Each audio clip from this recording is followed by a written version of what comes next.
Bismillahirrahmanirrahim. Assalamualaikum warahmatullahi wabarakatuh. Innal hamdalillah nahmaduhu wa nasta'inuhu wa nastaghfiruh wa na'udzu billahi min shururi anfusina wa min sayyiati a'malina. Man yahdihillahu fala mudilla lahu wa man yudlil fala hadiya lahu. Ashhadu an la ilaha illallah wahdahu la sharika lahu wa ashhadu anna Muhammadan abduhu wa rasuluh. Ya ayyuhalladzina amanu taqullaha haqqa tuqatih wa la tamutunna illa wa antum muslimun. Ya ayyuhan nasu taqu rabbakumul ladzi khalaqakum min nafsin wahidah wa khalaqa minha zawjaha wa bassa minhuma rijalan katsiran wa nisaa'a wattaqullaha alladzi tasaaluna bihi wal arham innallaha kana 'alaikum raqiba. Ya ayyuhalladzina amanu taqullaha wa qulu qawlan sadida yuslih lakum a'malakum wa yaghfir lakum dhunubakum wa may yuti'illaha wa rasulahu faqad faza fawzan 'azima. Amma ba'd, fa inna asdaqal hadithi kitabullah wa ahsanal hadi hadi Muhammadin sallallahu alaihi wasallam wa syarrul umuri muhdatsatuha fa inna kulla muhdatsatin bid'ah wa kulla bid'atin dhalalah wa kulla dhalalatin finnar. Ma'asyiral muslimin, ikhwatal kiram, Bapak Ibu yang dirahmati dan dimuliakan oleh Allah tabaraka wa taala. Segala puji bagi Allah tabaraka wa ta'ala yang kembali mempertemukan kita di dalam majlis yang mulia ini dalam rangka mempelajari agama Allah tabaraka wa ta'ala. Dan semoga Allah tabaraka wa ta'ala memberikan kepada kita ilmu yang bermanfaat, yakni ilmu yang dengannya menjadi lembutlah hati kita dan menjadi tunduklah jiwa kita sehingga mudah untuk menerima kebenaran. Ilmu yang dengannya bisa meningkatkan keimanan kita kepada Allah tabaraka wa ta'ala, dan ilmu yang bisa menambah amal soleh dan ketaatan kita kepada Allah tabaraka wa ta'ala.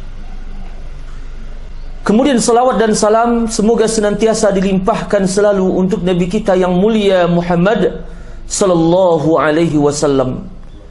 Allahumma salli wa sallim ala nabiyina Muhammad wa ala alihi wa ashabihi wa ala man sara ala nahjihi wa tamassaka bi sunnatihi ila yaumiddin.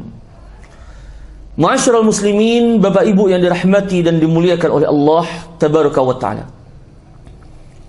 Pertemuan kita pada pagi hari ini adalah melanjutkan kembali pembahasan kita pada pertemuan yang sebelumnya, itu dalam pembahasan Al-Qawa'idu fi Tazkiyati Nafs, kaedah-kaedah ataupun prinsip-prinsip di dalam mensucikan jiwa. Dan pada pertemuan yang lalu kita telah membahas bahawa usul dan pokok yang terpenting dalam usaha mensucikan jiwa adalah dengan mentauhidkan Allah tabaraka wa ta'ala. Dan tauhid, sebagaimana kita ketahui, dia merupakan agama Allah tabaraka wa ta'ala yang mana para nabi dan rasul Allah utus untuk mendakwahkan tauhid ini. Dan lawan dari tauhid adalah syirik.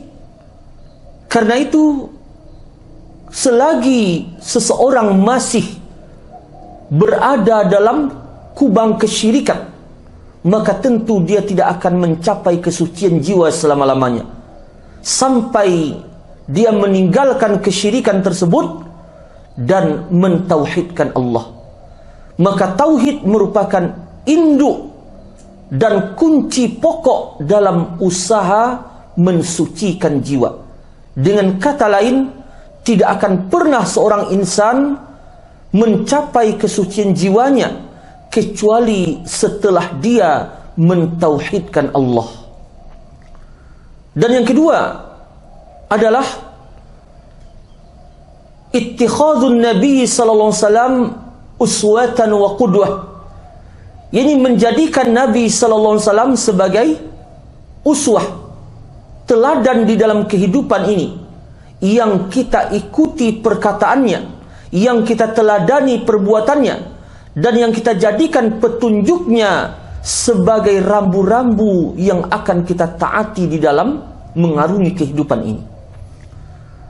Dan kenapa penting menjadikan beliau sallallahu alaihi wasallam sebagai uswah?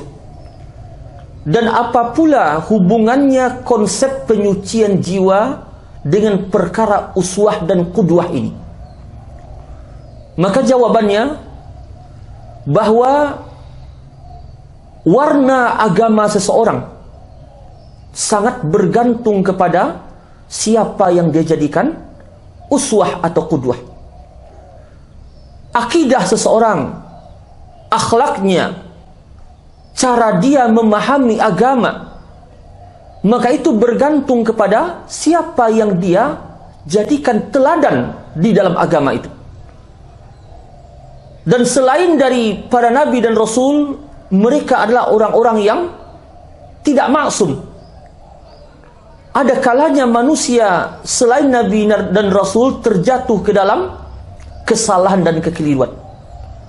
Karena itu, yang paling layak untuk dijadikan idola, figur, uswah dan qudwah yang diteladani adalah pribadi yang maksum, yang terpelihara dari kesalahan, yang dibimbing oleh wahyu. Itulah dia para nabi dan rasul. Dan terkhusus bagi kita umat Muhammad sallallahu alaihi wasallam, maka Allah telah menjadikan beliau sallallahu alaihi wasallam sebagai uswatun hasanah bagi kita, yang kita teladani, yang kita ikuti petunjuk beliau. Maka orang yang mengikuti Nabi SAW, mengikuti sunnahnya, maka dia akan mencapai kesucian jiwa. Yani dari sisi dia akan terhindar dari kekeliruan, penyimpangan dan kesalahan. Disebabkan apa?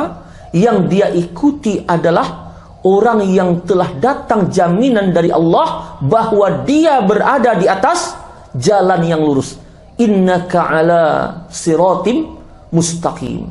Sesungguhnya engkau Muhammad berada di atas jalan yang lurus, yang tidak datang kepada manusia akhir zaman yang hidup hari ini pengakuan dari Allah bahwa dia berada di atas jalan yang lurus, namun telah datang dari sisi Allah bahwa Nabi SAW beliau berada di atas jalan yang lurus. Maka mengikuti beliau berarti akan mengantarkan seseorang untuk mencapai kesucian jiwanya, disebabkan terpeliharanya orang yang dia ikuti dari kesalahan. Namun kalau yang dia ikuti adalah orang-orang yang menyimpang, yang jauh dari kebenaran, yang menyelisih kitabullah dan sunnah, maka tentu cara beragamanya juga akan menyimpang sesuai dengan orang yang dia ikuti.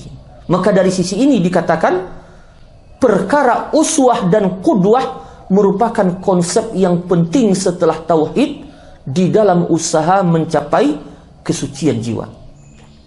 Dan yang ketiga adalah Al-Quranul Karim. Ini Al-Quranul Karim merupakan manba'ut tazkiyah wa ma'inuha, mata air kesucian yang dari sana nanti diambil sumber ilmu dalam upaya mencapai kesucian jiwa. Namun Al-Quranul Karim dia akan bisa menjadi wasilah untuk mencapai kesucian jiwa, tetapi dengan syarat, yakni orang itu beriman dengan Al-Quran. Karena orang-orang Nasrani misalnya, atau orang-orang kafir orientalis, meskipun mereka menghafal beberapa ayat Al-Quran, ataupun Al-Quran itu sendiri mereka hafal 30 juz, namun tidak akan mensucikan jiwa mereka. Disebabkan apa? Tidak adanya keimanan mereka kepada Al-Quran. Dan syarat yang kedua, mesti diambil penafsiran dan pemahaman Al-Quran itu dari sumber yang benar, yaitu dari penafsiran Nabi SAW dan para sahabat. Karena meskipun seseorang dia beriman dengan Al-Quran, tetapi dia mengambil pemahaman tentang ayat Al-Quran itu dari sumber yang salah, penafsiran yang keliru, maka tidak dia akan mencapai kesucian jiwa. Bahkan boleh jadi dia akan semakin kotor jiwanya, meskipun dia berdalil dengan ayat Al-Quran. Sebagaimana contoh yang pernah kita berikan, bahwa Khawarij sekalipun ketika mengkafirkan para sahabat, mengkafirkan pemerintah kaum muslimin, mengkafirkan negara-negara kaum muslimin, dan menumpahkan darah kaum muslimin tanpa hak, mereka juga berdalil dengan Al-Quran. Lalu apakah mereka dikatakan berada di atas petunjuk atau di atas kesesatan? Jelas mereka berada di atas kesesatan. Disebabkan apa? Bukan karena mereka tidak mengimani Al-Quran, tetapi karena mereka salah di dalam memahami dan menafsirkan Al-Quran. Kemudian yang ketiga, syarat Al-Quran bisa dijadikan wasilah untuk mencapai kesucian jiwa. Setelah beriman dengan Al-Quran, memahaminya dengan pemahaman yang benar, maka yang ketiga adalah menerapkan Al-Quran itu dengan penerapan dan aplikasi yang juga benar. Maka Nabi SAW adalah manusia yang menerapkan isi Al-Quran, sebagaimana para sahabat juga mengambil pengamalan Al-Quran ini dari Nabi SAW. Karena itulah Nabi SAW ketika ditanya Ummul Mukminin Aisyah radhiyallahu anha, kaifa khuluqun Nabi SAW, bagaimana akhlak Nabi SAW, maka dijawab, inna khuluqan Nabiyillahi sallallahu alaihi wasallam kana Al-Quran. Sesungguhnya akhlak Nabi Allah sallallahu alaihi wasallam adalah Al-Quran. Maka apa yang terrealisasi pada kepribadian Nabi sallallahu alaihi wasallam sebenarnya adalah aplikasi dari Al-Quran. Karena itu dikatakan beliau berakhlak dengan akhlak Al-Quran. Maka siapa yang ingin melihat penerapan yang benar dari Al-Quran, maka lihatlah bagaimana Nabi SAW mengaplikasikan Al-Quran itu. Lihatlah akidah beliau, lihatlah ibadah beliau, lihatlah akhlak dan muamalah beliau. Maka akan tampak bahwa apa yang ada pada diri beliau sallallahu alaihi wasallam adalah aplikasi dari Al-Quran. Kemudian setelah Al-Quran, yang keempat adalah ad-du'a. Sebagaimana kita jelaskan pada pertemuan sebelumnya, bahwa doa dia merupakan kunci untuk mencapai kesucian jiwa. Dari sisi mana?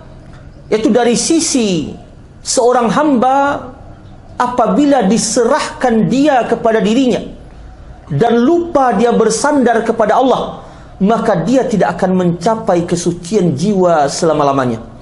Disebabkan apa? Kesucian jiwa hakikatnya adalah karunia dan pemberian dari Allah Tabaraka wa Ta'ala. Maka tidak akan mungkin seseorang mencapai kesucian jiwa kalaulah bukan karena karunia dari Allah Tabaraka wa Ta'ala. Maka doa seseorang berarti menyandarkan jiwanya kepada Allah. Dan dengan begitulah diharapkan Allah akan memberikan rahmat dan karunia-Nya kepadanya, sehingga mudah baginya untuk mencapai kesucian jiwa tersebut. Allah Subhanahu wa taala berfirman, "Walaula fadlullahi 'alaikum wa rahmatuhu ma zaka minkum min ahadin abada, walakinallaha yuzakki man yasha." Seandainya bukanlah karena rahmat dan karunia Allah atas kalian, maka tidak akan ada seorang pun dari kalian yang akan suci selama-lamanya.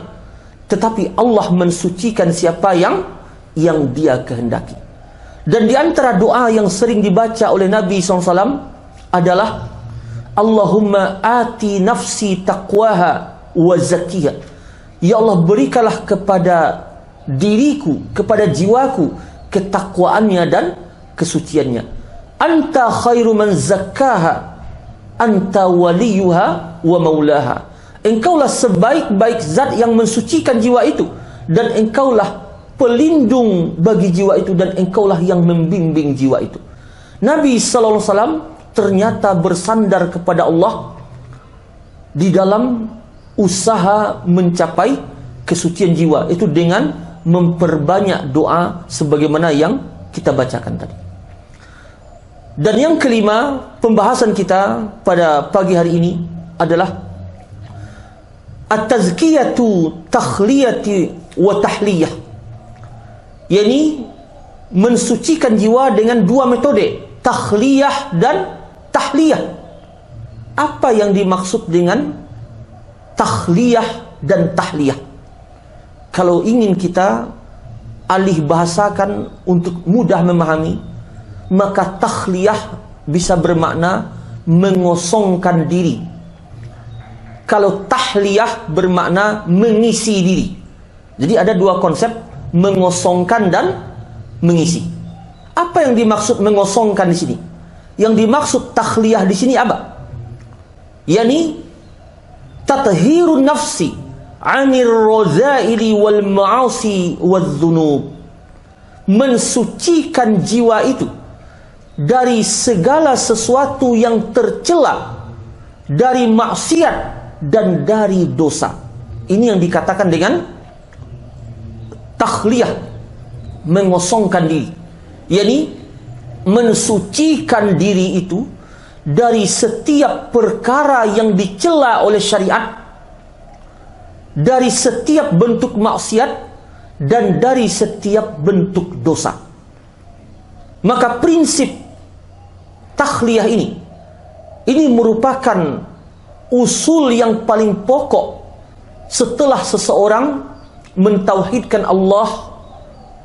Maka mesti seseorang itu mengosongkan dirinya, dalam artian mensucikan jiwanya dari setiap perkara yang dicela oleh syariat, dari maksiat, dan dari berbagai macam dosa. Kemudian yang kedua adalah tahliyah.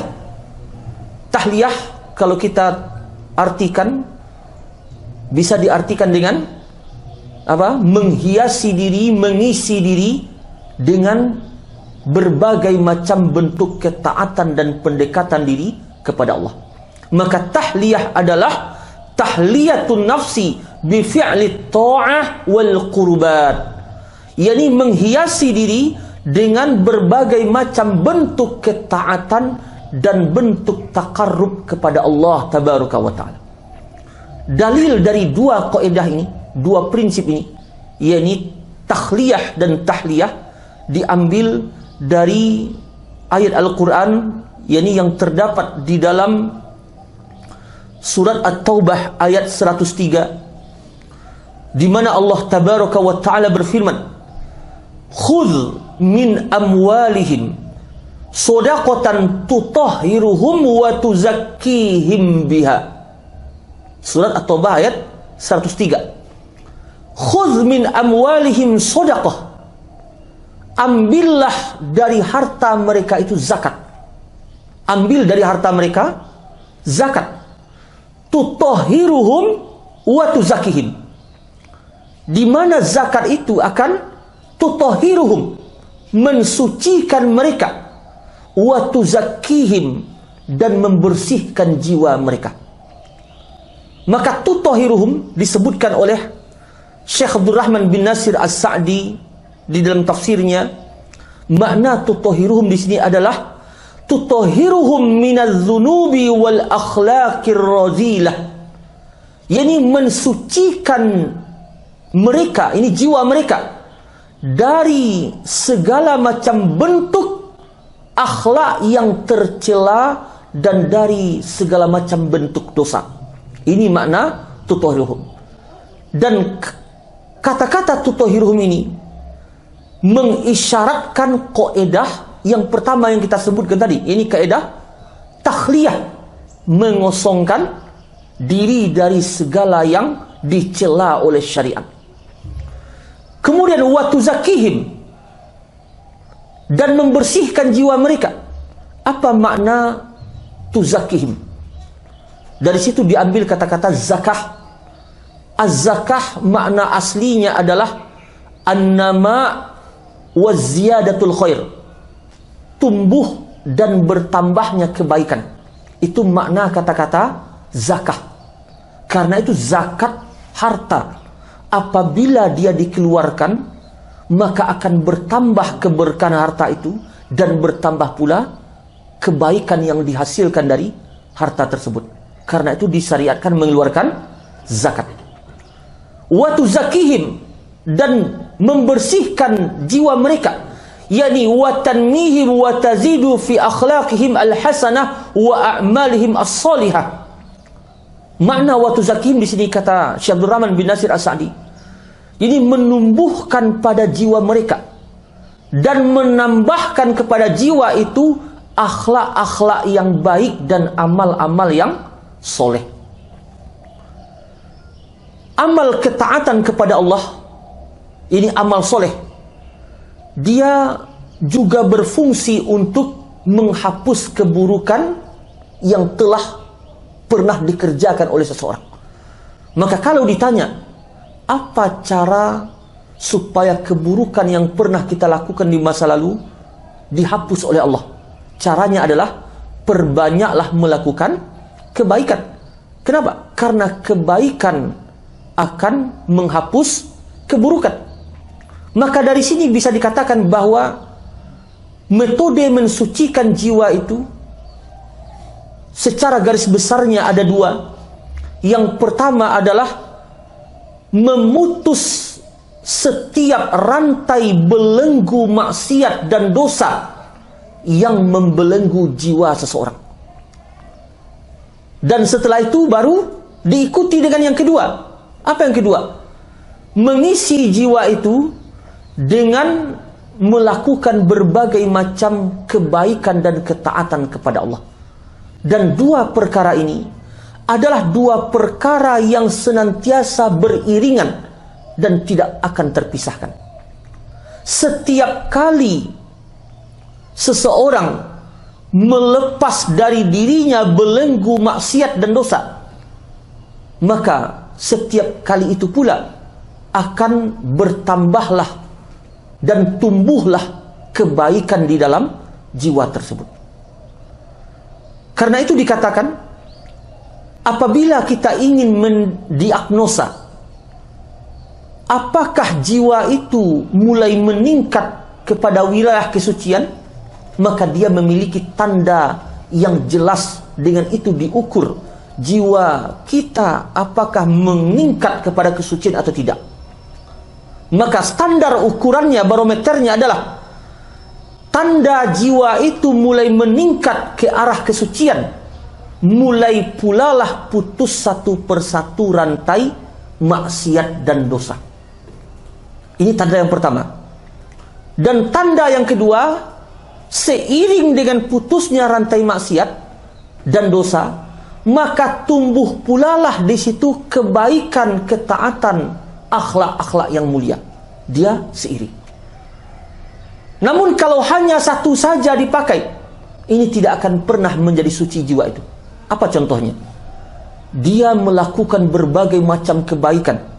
Puasa sunat rajin, solat sunat rajin, sodakoh rajin, kemudian membaca Al-Quran rajin, umroh mungkin sekali 3 bulan, haji setiap tahun ke Mekah, namun dia masih terbelenggu oleh dosa-dosanya, maka orang seperti ini bagaikan apa?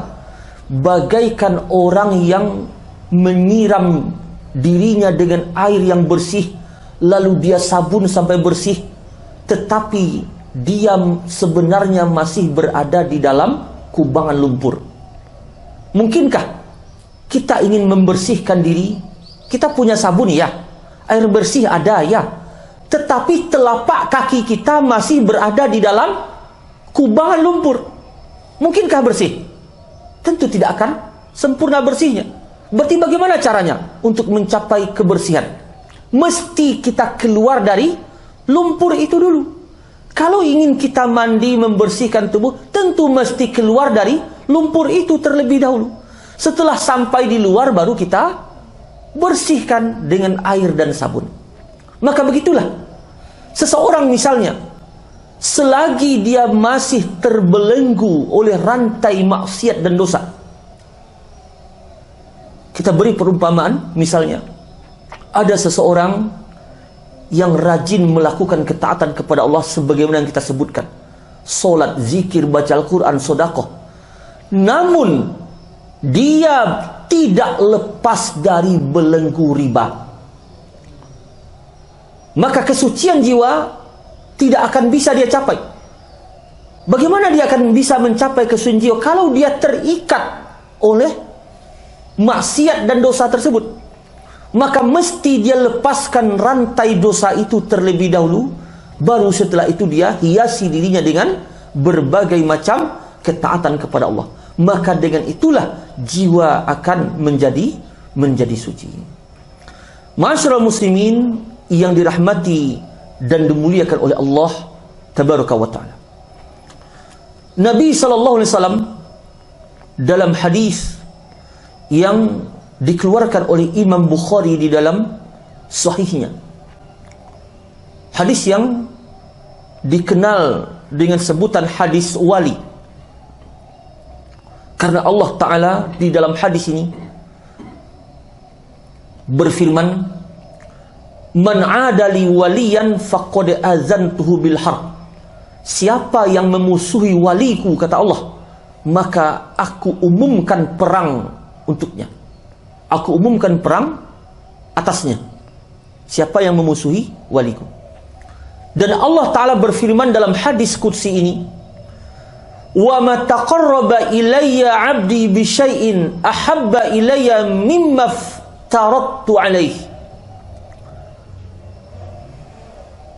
Allah Ta'ala berfirman bahwa tidaklah seorang hamba mendekat kepadaku dengan sesuatu yang lebih aku cintai selain dia mendekat kepadaku dengan perkara yang aku wajibkan atasnya. Di Allah Subhanahu wa taala dalam hadis kursi ini menyebutkan bahwa tidak ada seorang hamba pun yang mendekat kepada Allah yang lebih Allah cintai selain kalau dia mendekat kepada Allah dengan apa? Dengan melaksanakan apa yang Allah wajibkan.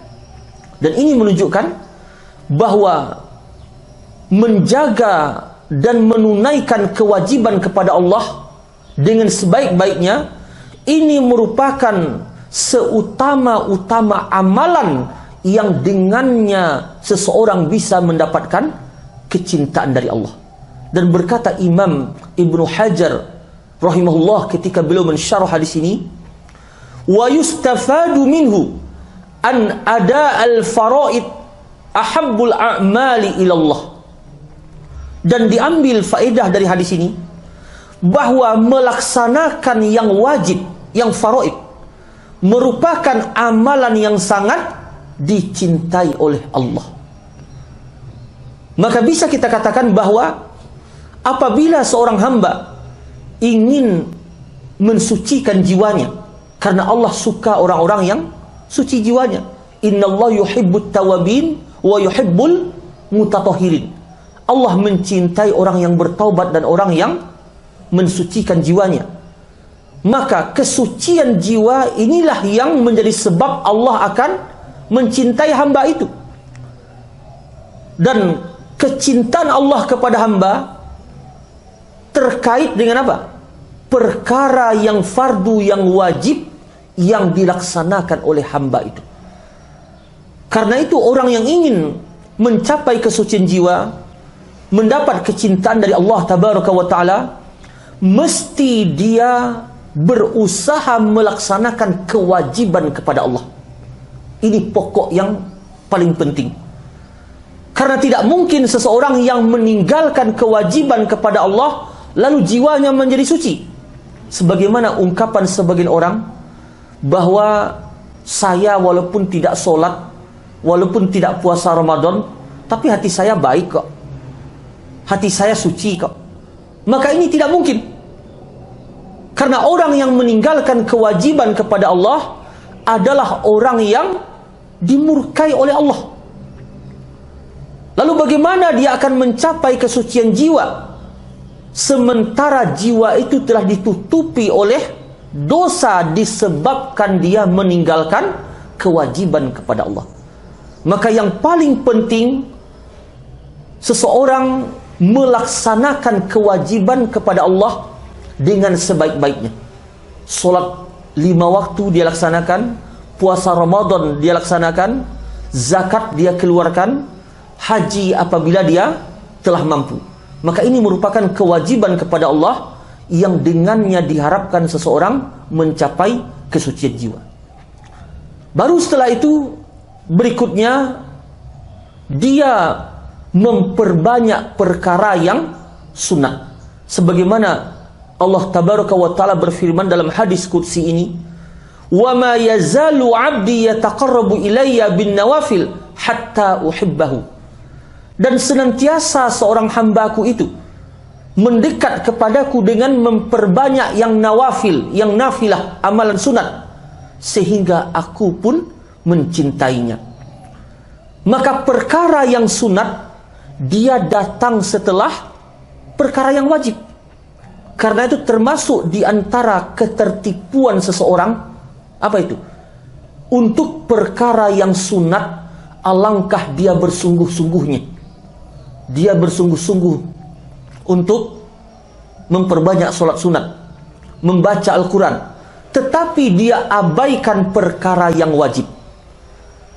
Dia hobi melaksanakan sholat tahajud, tetapi tidak mendatangi sholat berjamaah. Maka ini termasuk yang tertipu, yakni orang yang menganggap remeh yang fardu, tetapi dia memperbanyak yang sunat. Sebagaimana para ulama memahami dari hadis ini, annal abda idza qasara fil faraid wa aktsara min nawafil la takunu hadhihi at-tariq musilatun ila mahabbatillah azza wajal. Bahwa seorang hamba apabila dia meremehkan perkara yang faraid, yang fardu, dan memperbanyak yang sunat, la takunu hadhihi at-tariq musilatun lahu ila mahabbatillah. Maka tidak akan cara ini, metode ini menyampaikan dia kepada kecintaan Allah. Kenapa? Meskipun dia memperbanyak yang sunat, tetapi dia meremehkan yang fardu. Dan termasuk ke dalam contoh dari apa yang kita sebutkan ini, di mana sebagian orang-orang tasawuf misalnya, dia bersuluk selama 40 hari, tetapi dia tidak mendatangi solat Jumat, tidak mendatangi solat berjamaah. Lalu seandainya pun yang dia lakukan selama suluk itu adalah amalan-amalan yang disyariatkan, maka dia telah tertipu. Tertipu dari sisi apa? Dari sisi meninggalkan, meremehkan yang wajib, walaupun dia memperbanyak yang sunat. Karena yang nafilah itu datang setelah yang wajib. Berkata Imam Ibnu Hubairah rahimahullah ketika mensyarah hadis ini, anna nafilata la taqdamu 'ala al-fariidah li'anna an-nafilata innama sumiyat nafilatan li'annaha ta'ti zaidatan 'ala al-fariidah. bahwa sesungguhnya amalan yang nafilah, yang sunat, ini tidak akan bisa didahulukan atas yang wajib. Jadi sunat tidak didahulukan atas yang wajib. Karena nafilah, dia dikatakan nafilah karena dia merupakan tambahan dari yang wajib. Dan fungsi dari amalan nafilah, amalan-amalan sunat adalah untuk menyempurnakan kekurangan yang ada pada yang wajib, untuk menambal kalau ada yang cacat dari amalan yang wajib. Jadi fungsi nafilah apa? Penyempurna dan penambal sesuatu yang kurang. Kira-kira orang yang tidak melakukan yang wajib tetapi yang sunat, apa perumpamaannya? Bagaikan orang yang memiliki alat penambal baju yang robek tapi dia sendiri tidak punya baju. Apa yang akan ditambal sementara dia sendiri tidak punya baju? Begitulah keadaan orang yang melakukan amalan sunat tetapi mengabaikan yang wajib. Dia memiliki bahan untuk menambal baju sementara dia sendiri tidak punya baju. Apanya yang akan ditambal? Maka mesti seseorang terlebih dahulu melaksanakan yang wajib, baru setelah itu yang sunat itulah yang menyempurnakan yang wajib tersebut.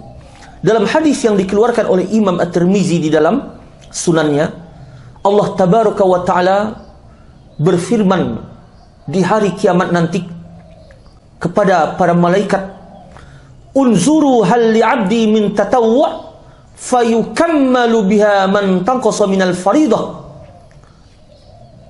Lihatlah, apakah hambaku ini memiliki amalan yang tatawu, amalan sunat?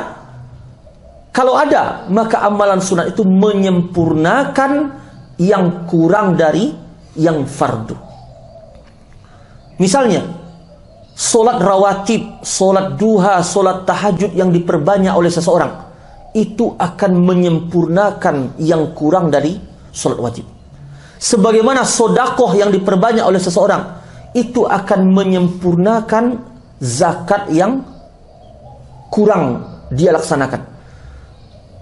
Atau puasa sunat yang dia lakukan, Senin Kamis, puasa Nabi Daud, Asyura dan seterusnya, ini juga menutupi kekurangan puasa Ramadan yang dia lakukan.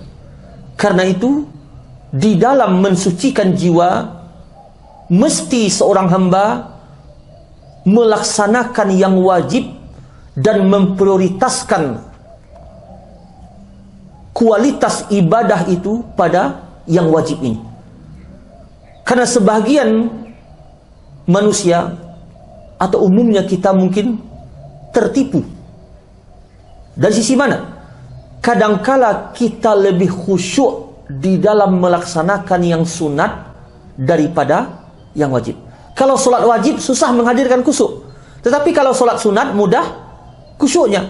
Padahal seharusnya kualitas yang utama itu ada pada yang wajib. Ini termasuk di antara ketertipuan seseorang, yakni dia tidak khusyuk di dalam yang wajib tetapi khusyuk di dalam solat yang sunat.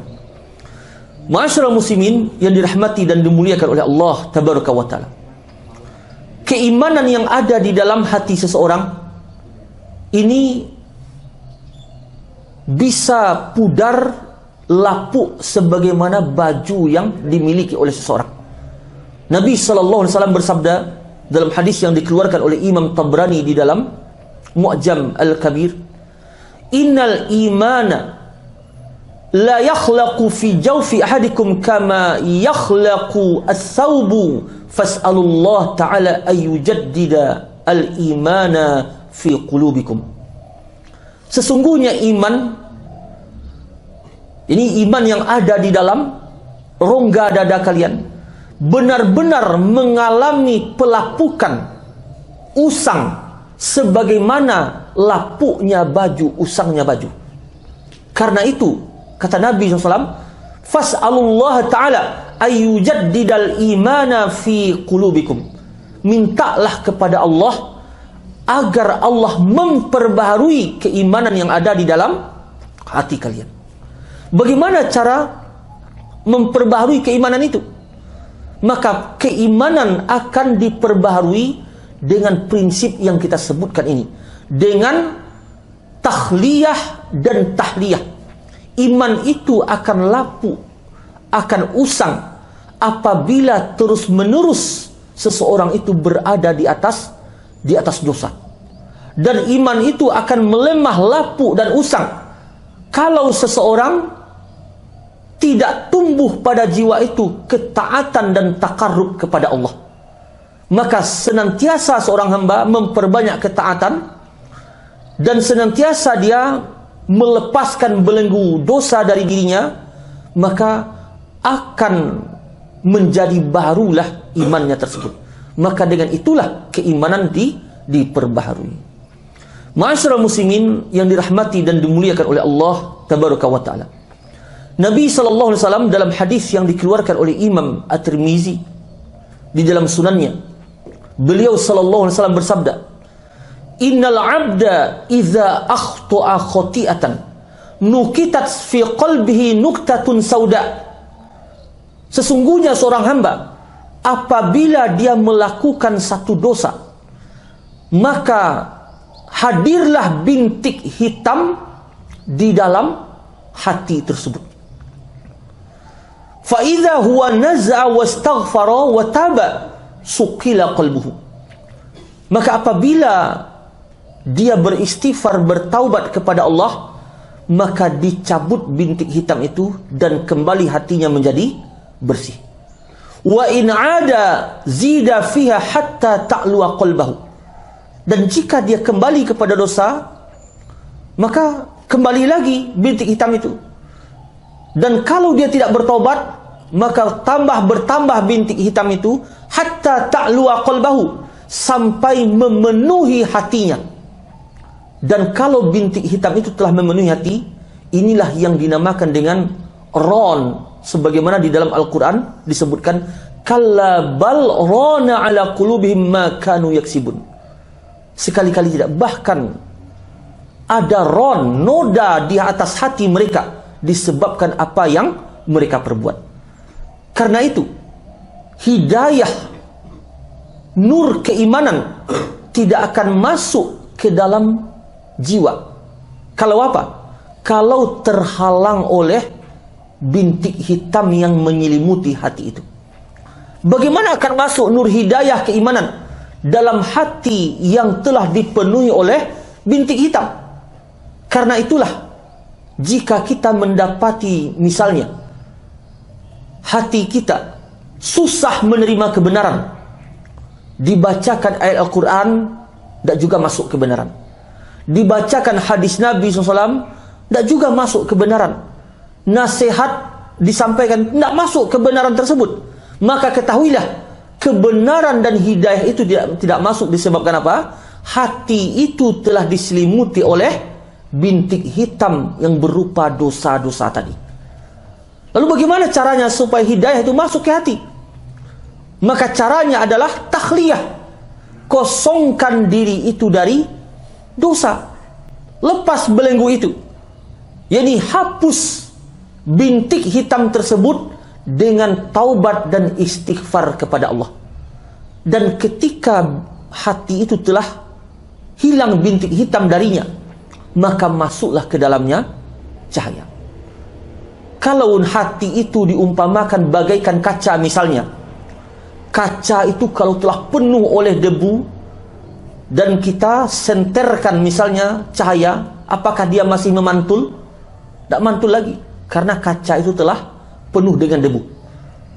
Maka begitulah hati, tidak akan masuk ke dalamnya cahaya hidayah, cahaya keimanan, kalau dipenuhi dengan dosa. Bukan karena hidayah itu tidak datang.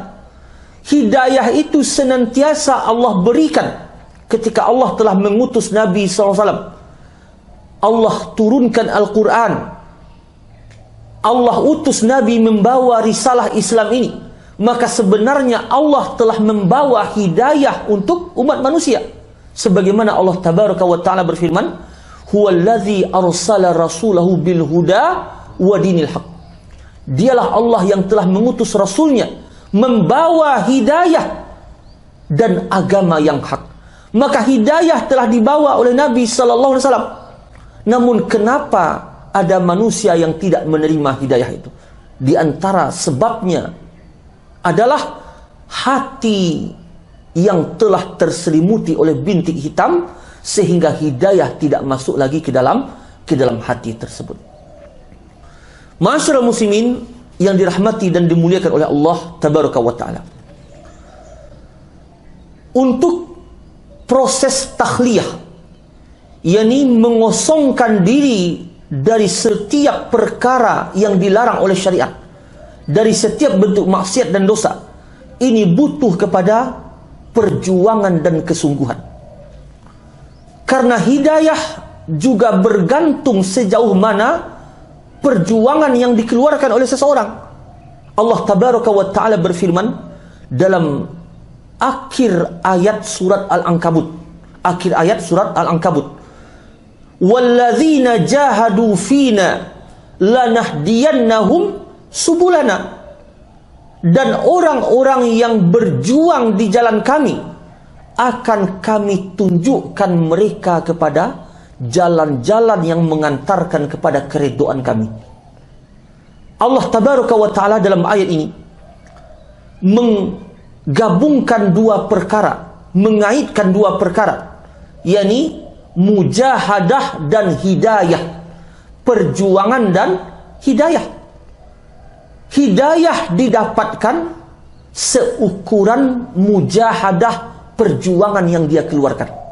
Karena itu Imam Ibnul Qayyim ketika menjelaskan ayat ini, beliau memberikan sebuah kaidah yang berharga, bahwa orang yang paling besar hidayah yang dia dapatkan adalah orang yang paling besar pula mujahadah, perjuangan yang dia keluarkan.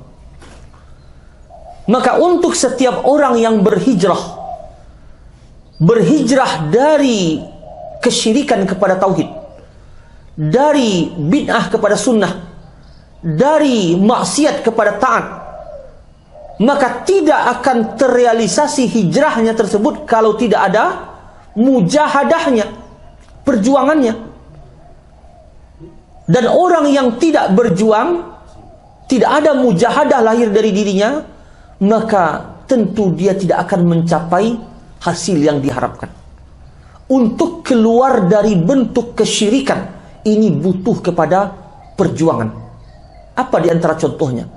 Misalnya kalau kita tinggal di masyarakat, di keluarga yang telah meyakini jimat, lalu bagaimana kita menyampaikan kepada mereka bahwa jimat ini terlarang? Dan bagaimana kita bisa menolak permintaan mereka agar anak kita pakai jimat? Butuh tidak perjuangan? Kadangkala yang menyuruh anak kita pakai jimat mertua kita, kadangkala orang tua kita. Maka bagaimana kita berusaha menolak kesyirikan ini? Maka butuh kepada perjuangan. Dan begitu juga bagaimana kita menambah keilmuan kita terhadap perkara yang terkait dengan tauhid, sehingga kita bisa menjauhkan diri dari syirik. Maka ini juga butuh kepada perjuangan. Begitu pula misalnya untuk meninggalkan maksiat dan kembali kepada taat, ini tidak mudah. Butuh kepada mujahadah dan perjuangan. Misalnya orang yang sangat hobi dengan musik, ini susah untuk menghilangkan hobi tersebut, kecuali dia mengeluarkan mujahadah, perjuangan, kesungguhan untuk menghilangkan hobi yang dilarang syariat ini. Sebagaimana orang yang telah mendapat candunya merokok, untuk menghentikan rokok ini butuh kepada mujahadah. Ada tak perokok yang telah 10 tahun merokok, candu rokok itu telah betul-betul menjiwa pada dirinya, lalu besok dia langsung bisa berhenti? Tidak. Butuh kepada mujahadah, perjuangan. Karena itu Allah mengikat di akhir ayat Al-Ankabut ini, surah Al-Ankabut ini, hidayah Allah ikat dengan mujahadah. Walladzina jahadu fina lanahdiyannahum subulana. Dan orang-orang yang berjuang di jalan kami, berjihad di jalan kami, akan kami beri dia hidayah, petunjuk menuju jalan-jalan yang mengantarkan kepada keridhaan kami. Maka begitu juga misalnya seorang wanita yang hidup di lingkungan masyarakat yang tidak menutup aurat, lalu dia pun di sini butuh untuk berjuang bagaimana dia tetap menutup auratnya. Maka perkara hidayah bukan Allah tidak adil kepada manusia, bukan Allah membeda-bedakan, Allah telah menurunkan hidayah itu. Namun berbedanya hidayah yang didapatkan oleh seseorang besar kecilnya terkait dengan bedanya tingkat perjuangan yang dia keluarkan. Kita beri contoh sederhana misalnya. Ada satu air yang mengeluarkan mata air yang bersih. Lalu datanglah beberapa orang ke sana. Ada yang datang membawa cangkir. Ada pula yang datang membawa ember. Ada pula yang datang membawa baskom yang besar atau tangki yang besar. Berbeda enggak banyak air yang dibawa? Berbeda. Tergantung pengorbanan dan mujahadah yang dia keluarkan. Kalau orang yang tidak ingin repot, untuk apa bawa tangki yang besar? Capek-capek aja, cukup bawa satu cangkir aja ke situ. Kan gitu. Namun sedikit pula yang dia dapatkan. Maka hidayah kalau ingin kita mendapatkan dalam jumlah yang besar, maka butuh mujahadah perjuangan yang juga besar. Maka para sahabat radhiyallahu anhum, mereka mendapatkan bagian yang besar dari hidayah. Kenapa? Karena besarnya perjuangan pengorbanan yang telah mereka keluarkan di dalam mencapai hidayah tersebut. Namun ingat, perjuangan itu mesti perjuangan yang dibenarkan oleh syariat. Kalau perjuangan itu bukanlah perjuangan yang dibenarkan oleh syariat, maka ini tidak akan menghasilkan hidayah. Contohnya, ada orang yang berjuang bagaimana kebid'ahan yang dia amalkan tetap ada. Kan berjuang juga namanya. Maka dia tidak mendapatkan hidayah. Karena diikat ayat ini dengan apa? Fina, di jalan kami. Walladzina jahadu fina. Orang yang berjuang di jalan kami. Maka bid'ah bukanlah di jalan Allah. Kemungkaran bukanlah di jalan Allah. Tetapi setiap perjuangan yang berada di jalan Allah, maka itulah yang akan berbuah hidayah dari Allah tabaraka wa ta'ala. Ma'asyiral muslimin yang dirahmati dan dimuliakan oleh Allah tabaraka wa ta'ala.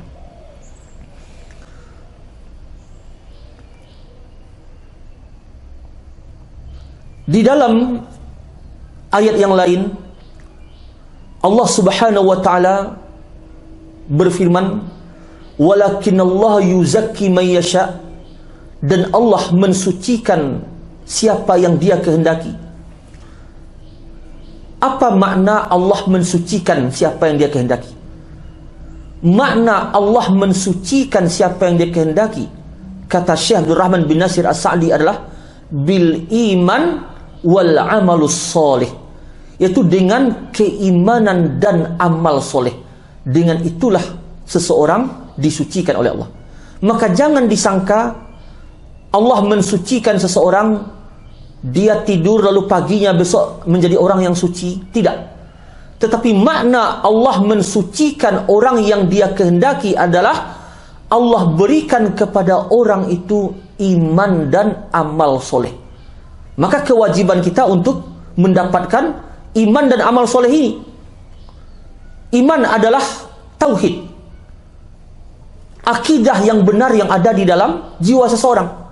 Dan ini tidak terkait dengan usaha zahir, itu dengan ibadah zahir, tetapi dia terkait dengan sesuatu yang ada di batin.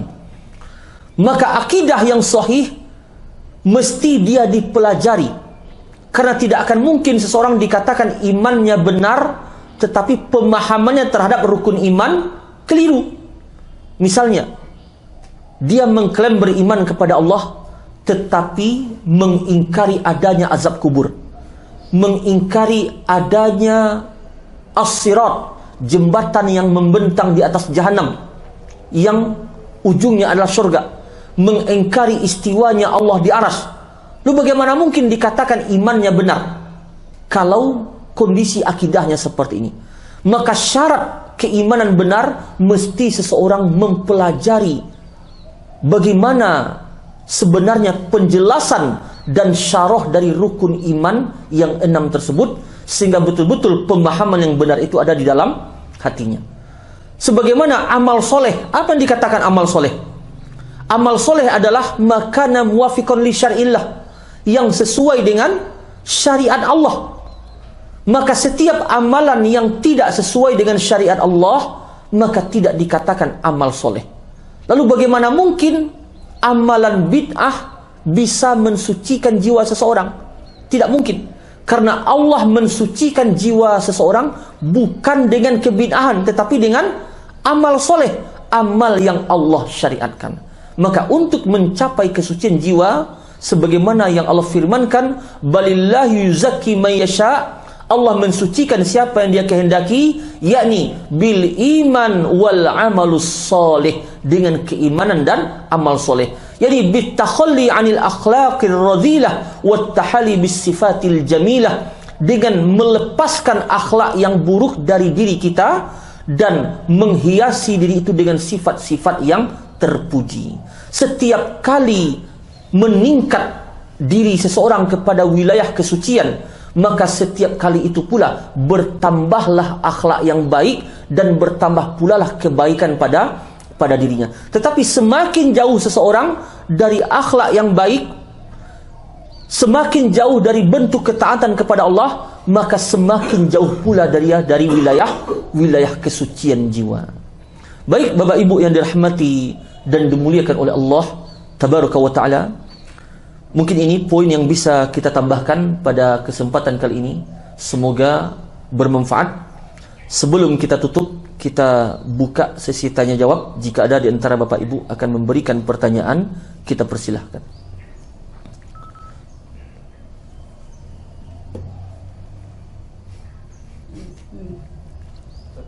Ya. Kalau misalnya benar kata Ustaz tadi kan, yang kita sholat rajin kan,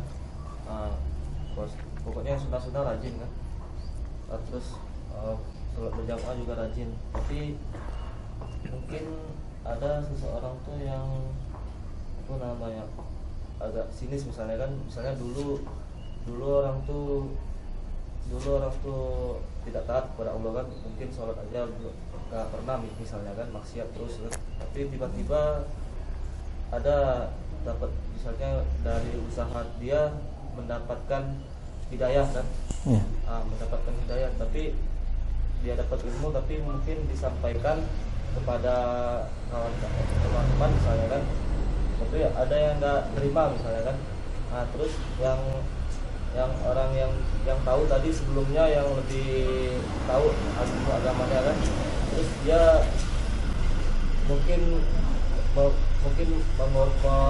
membicarakan orang yang baru hijrah tadi kasar, apakah itu termasuk suatu yang mengotori jiwa atau sesuatu, apakah itu termasuk dosa? Tapi sudah tersebar, tapi ini ternyata ada suatu kebenaran di situ kan. Terus ada suatu kebenaran, mungkin ini cuma bercandaan atau apa kan, tapi orang-orang yang sudah mendengarnya itu agak gara-gara itu jadi sinis istilahnya kan. Apakah itu butuh taubat mas? Atau untuk taubatnya bagaimana Sat? Ataukah cuma meminta maaf atau mengklarifikasi kepada teman-teman orang-orang yang lain misalnya kan, untuk ini supaya hatinya yang bersih lagi. Terima kasih. Ya. Pertama, terkait dengan hijrahnya seseorang dalam artian hijrah dari dosa yang selama ini dia geluti dan beralih kepada wilayah ketaatan kepada Allah, maka ini merupakan sesuatu yang layak untuk disyukuri, di mana tidak setiap orang mendapatkan taufik dari Allah, hidayah dari Allah, sehingga dia bisa bertobat dari kesalahannya. Namun tentu saja setiap bentuk beralihnya seseorang dari keburukan kepada kebaikan ini akan mendapatkan tentangan. Bahkan Allah telah menjadikan musuh bagi para nabi dan rasul dari kalangan syaitan dan manusia. Menunjukkan ini di antara sunnatullah, Allah jadikan ujian bagi setiap orang yang hijrah itu adanya musuh-musuh Allah dari kalangan jin dan syaitan yang menghalangi proses hijrah tersebut. Misalnya di zaman Nabi SAW, dialah beberapa orang yang mendapatkan hidayah Islam, seperti sahabat Bilal, Khabbab, Ammar bin Yasir dan sebagainya. Mereka mendapatkan ujian yang sangat berat. Disebabkan apa? Kekufuran yang telah mereka tinggalkan dan hidayah Islam yang mereka pegang, maka membuat musuh-musuh Allah dari orang-orang musyrik dan kafir ketika itu tidak senang dengan kenikmatan yang mereka peroleh ini. Dan mereka menginginkan apa? Agar lepas hidayah ini dari orang yang telah mendapatkan hidayah tersebut. Ini sebenarnya inti dari makar jin, syaitan dan orang-orang yang membenci agama Allah, agar kaum muslimin yang mendapatkan hidayah lepas hidayah itu dari mereka dan kembali mereka kepada kekufuran ataupun kepada kebatilan yang sebelumnya. Maka sebagaimana kita sebutkan tadi, disinilah butuhnya apa? Mujahadah. Dan kesempurnaan mujahadah perjuangan itu didapatkan dengan kesabaran. Didapatkan dengan kesabaran. Dan tidak akan mungkin seseorang berjuang kalau tidak memiliki kesabaran. Maka termasuk kesabaran yang dituntut di sini adalah as-sabru fi ta'atillah, sabar di dalam mentaati Allah. Kemudian as-sabru an maharimillah, sabar dari perkara yang Allah haramkan, dan sabar dari setiap gangguan di dalam melaksanakan ketaatan kepada Allah. Maka ini sesuatu yang butuh dimiliki oleh setiap orang yang hijrah. Adapun misalnya ada di antara kaum muslimin yang mengolok-olok ataupun yang menertawakan, mengejek orang yang hijrah ini, maka ini merupakan dosa yang bisa saja menutupi hatinya. Misalnya ada seorang wanita telah mengenal hidayah, sebelumnya dia membuka auratnya, lalu mulailah dia menutupi auratnya, dan mulailah dia melaksanakan ajaran Islam dengan benar, lalu kemudian dimusuhi oleh teman-teman lamanya atau diolok-olok. Kapan pula engkau jadi orang yang siak nih? Kapan pula engkau dapat hidayah? Dan sebagainya, diolok-olok. Maka sebenarnya ini bahaya bagi orang yang mengolok-olok tersebut. Boleh jadi Allah tidak akan berikan lagi hidayah kepadanya. Apalagi kalau yang dia olok-olok itu adalah agama Allah, syariat Allah, petunjuk Nabi SAW, maka bisa terancam Allah tahan hidayah darinya dan dia tidak mendapatkan hidayah sampai dia meninggal. Lalu bagaimanakah keadaan orang yang meninggal dalam keadaan tercabut hidayah darinya? Wal-iyazubillah. Ini sesuatu bencana yang luar biasa. Biarlah seseorang meninggal dalam keadaan dia kena PHK. Biarlah seseorang meninggal dalam keadaan bangkrut, dalam keadaan miskin dan sebagainya, daripada dia meninggal dalam keadaan hidayah tercabut dari dirinya. Ini musibah yang luar biasa.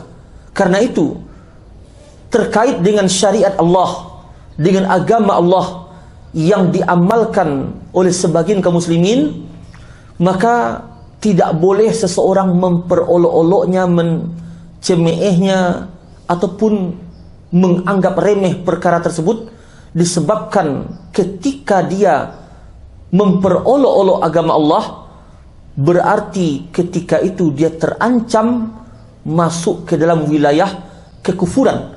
Karena orang yang memperolok-olok agama Allah, sebagaimana dalam surah At-Taubah 65-66, di mana Allah Tabaraka wa Ta'ala menurunkan ayat yang menyatakan kafirnya orang yang memperolok-olok agama Allah. Qul abillahi wa ayatihi wa rusulihi kuntum tastahzi'un la ta'tadziru qad kafartum ba'da imanikum. Apakah dengan Allah, Rasulnya, ayatnya kalian berolok-olok? Tidak usah kalian minta maaf. Qad kafartum ba'da imanikum. Sungguh kalian telah kafir setelah beriman. Maka inilah yang perlu kita khawatirkan, kita takuti, yakni terjerumusnya kita dalam perkara-perkara yang seperti ini. Wallahu a'lam. Jadi yang wajib adalah kalau terkait dengan agama Allah, dia wajib bertobat kepada Allah. Kalau terkait olok-olok itu dengan pribadi orang yang diolok-olok, maka dia minta kehalalan, yakni maaf dari orang yang diolok-olok tersebut.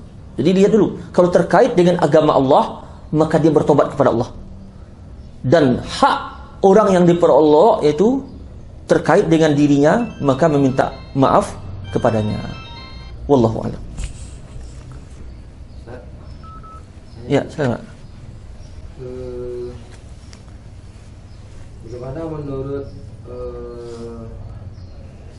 Al-Quran atau hadis masalah umroh dan haji?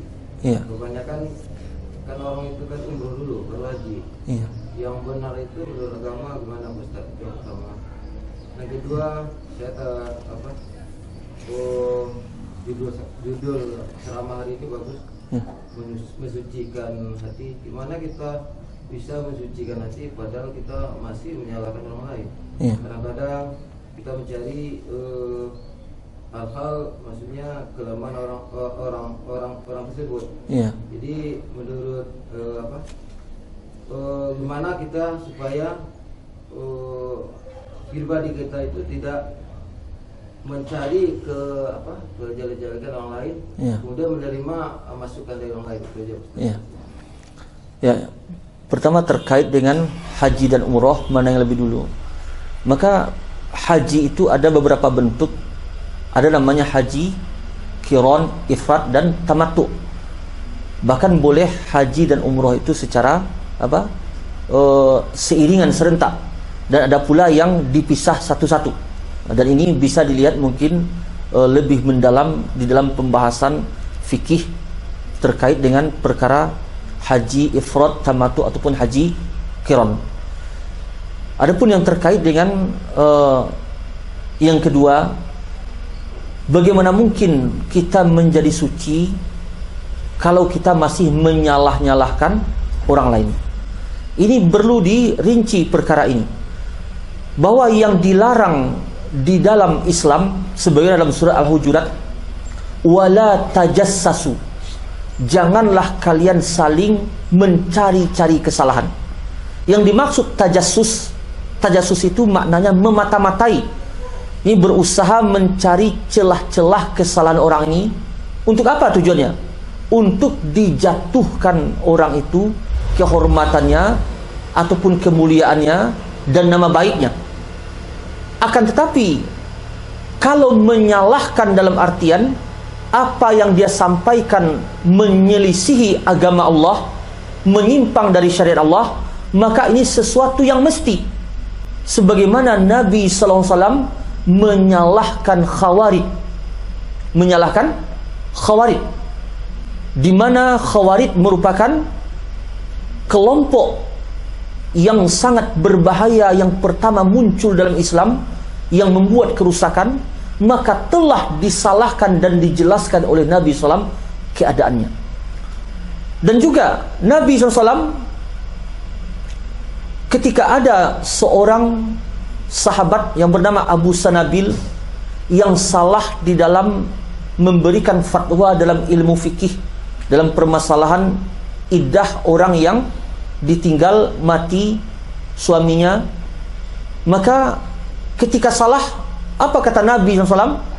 Kadzaba Abu Sanabil. Ini telah keliru Abu Sanabil, disalahkan oleh Nabi sallallahu alaihi wasallam. Begitu juga misalnya ketika seorang sahabat yang bernama Abdullah bin Mughaffal, beliau melihat ada seseorang yang melempar pakai batu, itu dengan ketapel. Maka beliau salahkan dan beliau katakan bahwa Nabi SAW melarang dari khazaf, ini melempar dengan batu, karena tidak ada faedahnya melempar dengan batu. Kalau dilempar itu musuh tidak akan mati. Kalau yang dilempar itu rusa juga tidak akan mati. Tetapi kalau kena orang lain, pecah mata orang lain, patah gigi orang lain, maka disalahkan perbuatannya ini dan dilarang berdasarkan sabda Nabi sallallahu alaihi wasallam. Maka kalau menyalahkan dalam arti setiap perkara yang menyelisih syariat, inilah yang dikatakan dengan nahi mungkar. Karena nahi mungkar tidak akan terwujud kecuali dengan menyalahkan. Karena itu dalam Al-Quran senantiasa ini seiring amar ma'ruf dan nahi mungkar. Amar ma'ruf itu apa? Amar ma'ruf adalah memerintahkan manusia untuk melakukan yang dituntut, yang dicintai oleh syariat. Ini amar ma'ruf. Adapun nahi mungkar adalah melarang manusia dari melakukan sesuatu yang menyimpang, yang tidak disukai oleh syariat, yang tidak diperintah oleh syariat. Apalagi perkara itu perkara yang menyelisih syariat, maka termasuk dia dalam kemungkaran. Maka sahabat seperti sahabat Abdullah bin Mas'ud, ketika telah wafatnya Nabi SAW, muncullah zikir bersama di Masjid Kufah, dan ini telah pernah kita jelaskan hadis yang panjang. Kesimpulannya, sahabat menyalahkan orang-orang itu dan menghentikan zikir bersama tersebut. Kenapa? Karena memang perkara itu perkara yang salah dan tidak pernah diajarkan oleh Nabi sallallahu alaihi wasallam. Karena itu nahi mungkar dia tidak akan terwujud kecuali dengan menyalahkan dan menjelaskan kepada orang itu bahwa perkara ini mungkar. Mungkin tidak seseorang dilarang-larang saja tanpa dijelaskan bahwa perkara ini salah. Misalnya kita katakan, oh jangan begini. Lalu kalau dia tanya, kenapa jangan begitu? Ya karena ini salah. Apa dasarnya ini salah? Ini dasarnya ini salah. Maka menunjukkan bahwa berbeda antara menyalahkan dengan ilmu, berbeda dengan mencari-cari kesalahan. Adapun menyalahkan dengan ilmu, mana yang memang salah menurut agama Allah mesti disalahkan, maka ini sesuatu yang dituntut malahan, dan tidak akan berpengaruh hal ini kepada kesucian hati. Bahkan hati akan menjadi kotor. Kapan hati itu menjadi kotor? Ketika hati itu tidak menyalahkan kemungkaran yang dia lihat. Maka di antara pertanda hati yang sakit, sebagaimana hatinya orang-orang Yahudi, Allah sebutkan dalam Al-Quran, kanu la yatanahau 'anil munkar, mereka tidak saling mencegah dari yang mungkar. Ini merupakan perilakunya orang-orang Yahudi. Mereka tidak terusik oleh kemungkaran yang ada di sekeliling mereka, dan mereka tidak mencegah dari kemungkaran. Ini menunjukkan hatinya lah hati yang sakit. Adapun hati yang bersih, maka dia akan segera mengingkari kemungkaran apabila tampak kemungkaran itu di hadapannya. Di antaranya Nabi SAW ketika melihat ada seseorang yang memakai benang berwarna kuning di lengannya, ditanya oleh Nabi SAW, ma hazihi, apa ini? Lalu dijawab, minal wahinah, ini adalah tangkal penyakit. Maka setelah tahu Rasulullah yang dia pakai adalah jimat, apa kata Rasulullah? Inza'ha, lepaskan jimat itu. Fa innaha la taziduka illa wahna, karena tidak menambah kepada engkau kecuali penyakit. Lau mutta wa hiya 'alaika ma aflahta abada, seandainya engkau mati dalam keadaan pakai jimat itu, engkau tidak akan selamat, tidak akan beruntung selama-lamanya. Maka di antara tanda hati itu mulai meningkat ke arah yang suci, tandanya adalah dia peka terhadap perkara yang mungkar. sedikit saja yang mungkar, maka segera dia ketahui. Disebabkan apa? Dia telah beranjak kepada wilayah kesucian. Adapun tanda hati yang terkotori, maka dia tidak membedakan lagi mana yang mungkar tersebut, tidak mengenalinya. Disebabkan apa? Disebabkan dia sendiri telah berada di dalam kekotoran. Misalnya seperti ini. Seseorang yang bajunya telah ditumpah oleh oli kotor. Lalu apakah dia perhatian dengan noda tinta yang melekat bajunya? Tidak akan dia pedulikan lagi. Kenapa? Karena bajunya saja telah dikotori oleh oli kotor yang pekat. Maka noda tinta satu-satu itu tidak dia perhatikan. Adapun orang yang memiliki baju putih bersih tidak ada noda, maka satu bintik noda hitam saja akan kelihatan olehnya. Ini perbedaannya.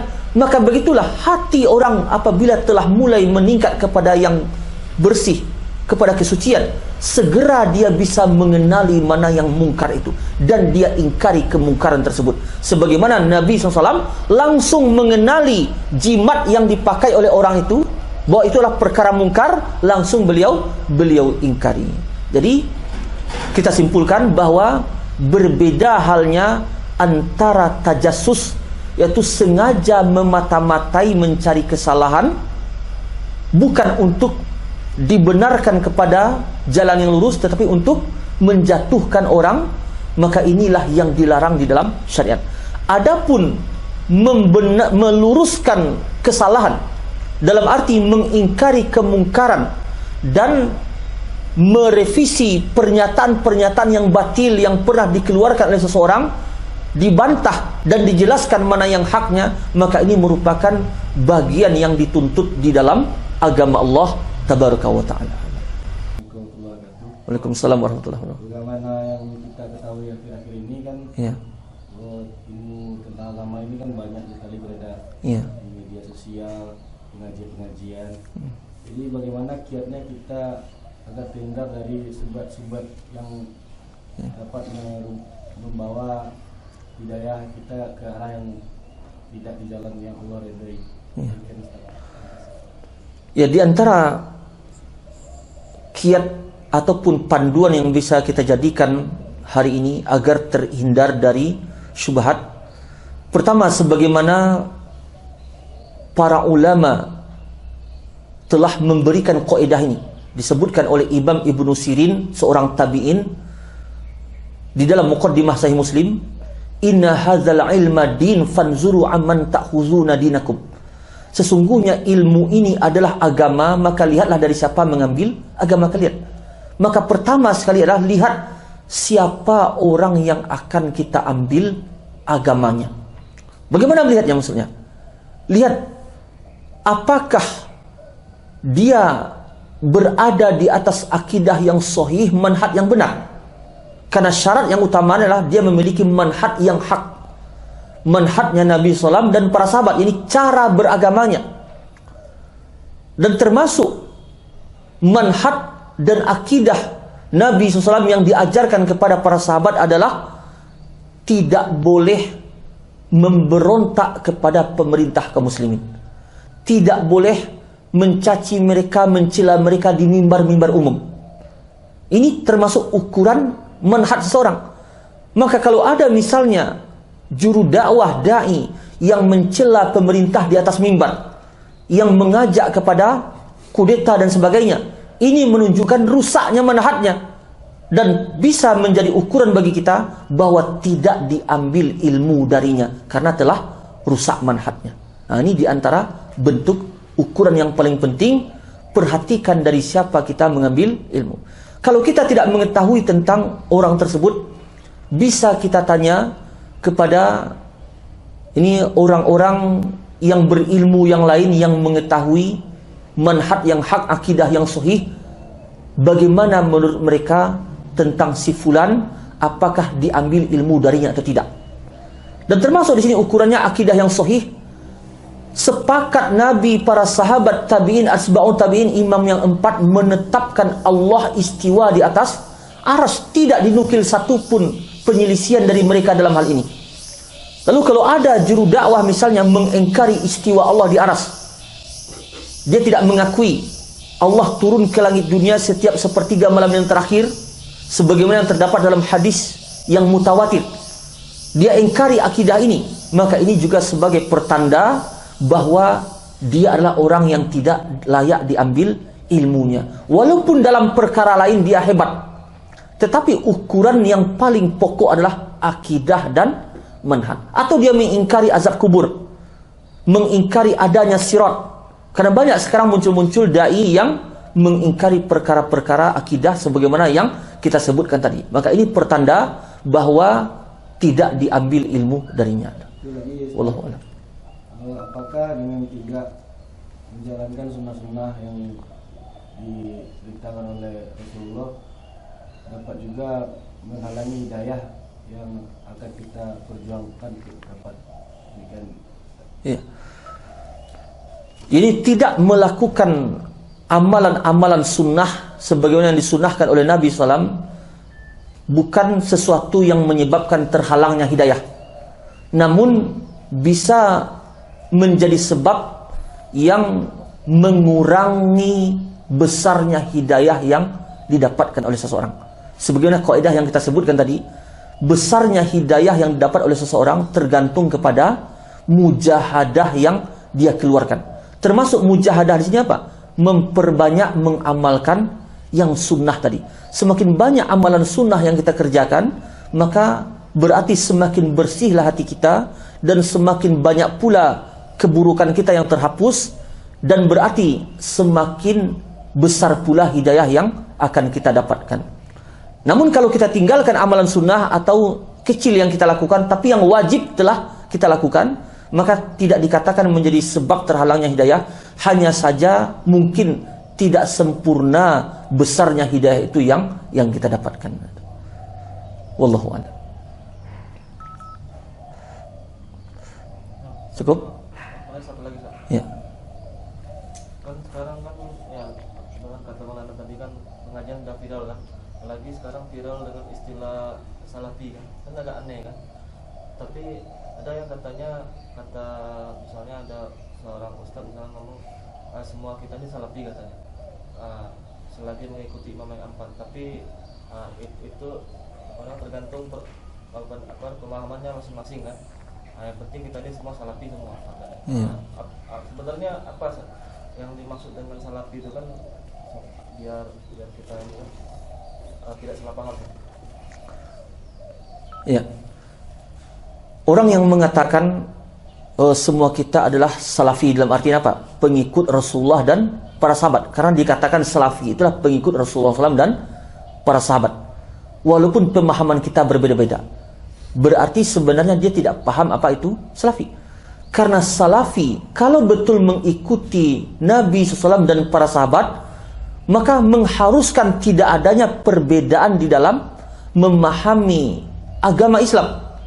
Adapun kalau dimaksud perbedaan fikih, maka ini tidak masuk dalam penilaian salafi atau tidaknya seorang. Karena istilah salafi ini adalah dalam wilayah pembahasan manhaj dan akidah, bukan dalam masalah fikih. Seandainya pun ada orang yang keliru dalam fikihnya, dalam ijtihadnya, maka tidak dikatakan dia bukan salafi. Tetapi orang yang menyelisih manhaj dan akidah Nabi SAW dan para sahabat, maka bisa dia terancam dikatakan bukan pengikut Nabi SAW dan para sahabat. Jadi istilah ini ditempatkan dalam wilayah akidah. Maka pemahaman terhadap wilayah manhaj dan akidah ini tidak boleh ada perbedaan. Akidah mengharuskan adanya persamaan. Karena itu kita katakan bahwa sepakat para salaf, para sahabat yang menimba ilmu dari Nabi SAW, tabi'in, atba'un tabi'in, tentang akidah istiwanya Allah di arsy, dan tidak dinukil perbedaan pendapat dan pemahaman di kalangan mereka dalam perkara ini. Maka tanyakan, kita semua salafi walaupun beda pemahaman. Beda pemahaman apa yang dia maksud? Kalau yang dia maksud beda pemahaman di dalam fikih, dalam akidah, tidak benar.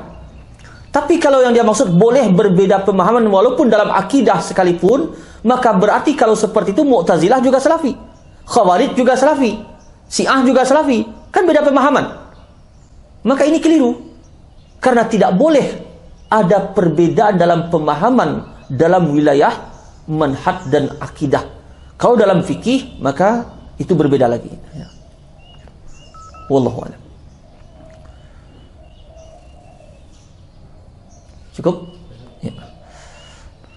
Wassallallahu ala nabiyyina Muhammad wa ala alihi wa sahbihi wasallam. Subhanakallahumma bihamdika asyhadu an la ilaha illa anta astaghfiruka wa atubu ilaik. Assalamualaikum warahmatullahi wabarakatuh.